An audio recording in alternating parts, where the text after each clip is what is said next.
A first look at Excel. So what is Excel? Well, Excel is part of the Microsoft Office suite of programs, and you can find Excel if you've got Microsoft Office loaded onto your computer by clicking on the Start button, All Programs, and then click on Microsoft Office, and there we have Microsoft Excel 2010, which is what we're using. Microsoft Excel 2007 is very similar.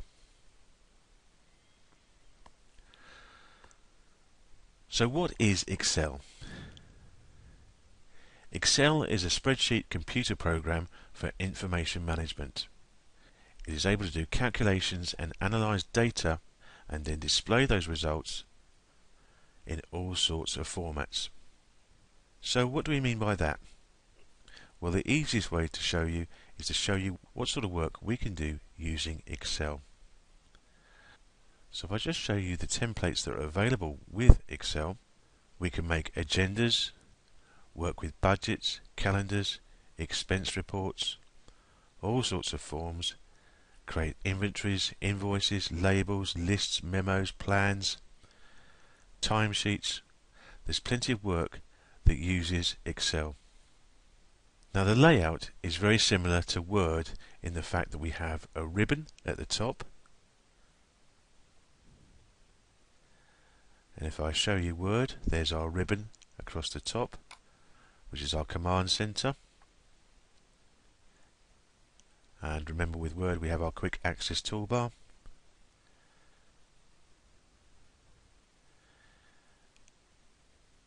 Excel, we have our quick access toolbar, our ribbon with our tabs on it, home, insert, page layout, formulas, data, review and view. And we have a file tab for those using 2010.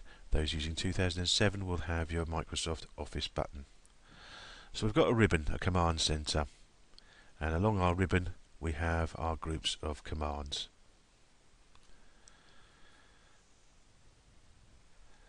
So that's similar, and if you've already done our course on Microsoft Office Word, then you should be familiar with the ribbon, although the commands on Excel will obviously be different, some of them. Then when we look at our page in front of us, it's not called a page in Excel. First of all, we have what's known as a book, and in our book we have worksheets, and by default there will be 3 worksheets.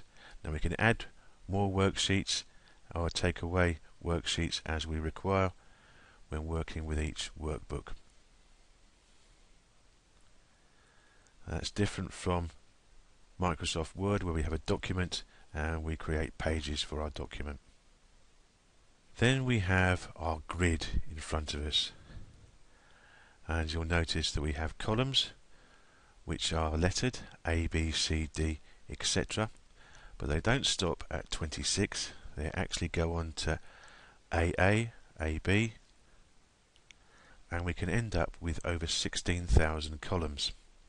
The rows are numbered 1, 2, 3, 4, and those rows can actually get numbered to excess of 1 million. So we could build quite a big piece of work on each worksheet. Now I'll talk about the worksheets and why we need them in a later tutorial, and show you how to add some and delete some. As our columns and rows intersect, we have boxes, and those boxes are known as cells. And it's through the cells that we add our data and do our calculations. And we'll talk about cells in more detail in the next tutorial. Thanks very much.